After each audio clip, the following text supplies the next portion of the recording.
कुछ ही देर गुजरी तो उसने कलमा पढ़ा, रूह परवाज कर गई, रूह परवाज कर गई। सुनना सुनना, रूह परवाज कर गई। कहते नबी पाक सल्लल्लाहु अलैहि वसल्लम को बुलाया, हुजूर आए तो आंखों में आंसू।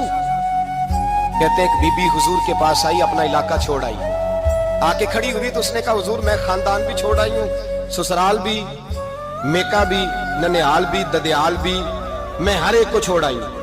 मैं जायदाद वाली थी वो भी छोड़ आई हूँ, माल दौलत भी छोड़, एक मेरा बेटा था जवान वो मैं साथ लाई हूँ। सोनिया ये आपकी नौकरी करेगा और मैं हजरत फातिमा की ड्यूटी करूंगी, मैं हजरत आयशा के बर्तन धोया करूंगा। बड़ा हसीनो जमील वो नौजवान। उस माँ बेटे के तस्करे होने लगे कि बड़ी जायदादें छोड़ के आए, बड़े माल वाले, इन्होंने बड़ी कुर्बानी दी है, हर रिश्ता नाता तोड़ के रब रसूल से याराना लगाया है। अल्लाह बड़ा बेनियाज है। वो बच्चा बीमार हो गया, शदीद अलील हुआ। हजरत अनस बिन मालिक फरमाते हम करीब जाके बैठे तीमारदारी करने तो इतना अलील हुआ, इतना अलील हुआ कि उसका वजूद कांपने लगा। कहते हैं कुछ ही देर गुजरी तो उसने कलमा पढ़ा, रूह परवाज कर गई, रूह परवाज कर गई। सुनना सुनना, रूह परवाज कर गई। कहते नबी पाक सल्लल्लाहु अलैहि वसल्लम को बुलाया, हुजूर आए तो आंखों में आंसू। नबी पाक सल्लल्लाहु अलैहि वसल्लम ने सर पे हाथ फेरा और पहले हुजूर ने जुमले इरशाद फरमाया, फरमाया तुम गुस्ल दो, कफन दो, मैं खुद इसका जनाजा पढ़ाऊंगा। फिर हुजूर ने फरमाया नहीं, इसे गुस्ल नहीं देना, इरादा बदल गया, प्रोग्राम तब्दील हो गया, इसे गुस्ल नहीं देना, कफन नहीं देना। हुजूर क्या करें? फरमाया इसकी अम्मा को जाके बताओ। ये नहीं फरमाया बुला के लाओ, अम्मा को जाके बताओ।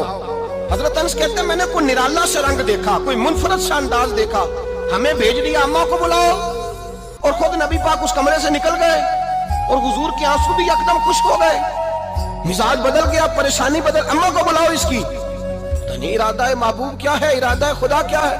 तो उसकी अम्मा को जाके खबर दी, अम्मा को कहा तेरा बेटा। अम्मा जरा दौड़ी, गिरी, फिर उठी, फिर गिरी, फिर उठी, फिर गिरी, रोती हुई आई। कहते पीछे वो रोई, लेकिन जब बेटे की मैयत के करीब आई तो अब नहीं रोई। कहते हमारे चेहरों पे नजर दे डाली और कहने लगी तुम्हारा क्लास वाला फौत हो गया, वाकई चला गया है। कहाँ? पर्दा कर, वाकई कहाँ? कहते अम्मा ना जमीन पे बैठी और पहले उसने बेटे के पैर उठा के चूमे तो सीने पे रखे, फिर वहां से उठी और इधर आई, सर सजदे में रखा और दोनों हाथ उठा के कहने लगी ऐ अल्लाह मैं दौलत के लिए ईमान नहीं लाई थी, ऐ अल्लाह मैं जायदादों के लिए कलमा नहीं पढ़ा था, मौला मैं तेरी बारगाह में आई थी तो मैं तेरे और तेरे रसूल को मानकर आई थी। खुदा बंदा मैंने मेके छोड़ दिए, ससुराल छोड़ दिया, ननिहाल छोड़ दिए, ददियाल, वो दुश्मन थे सारे दीन के, छोड़ के आई। मैंने आरज़ुओं का बड़ा मकान भी छोड़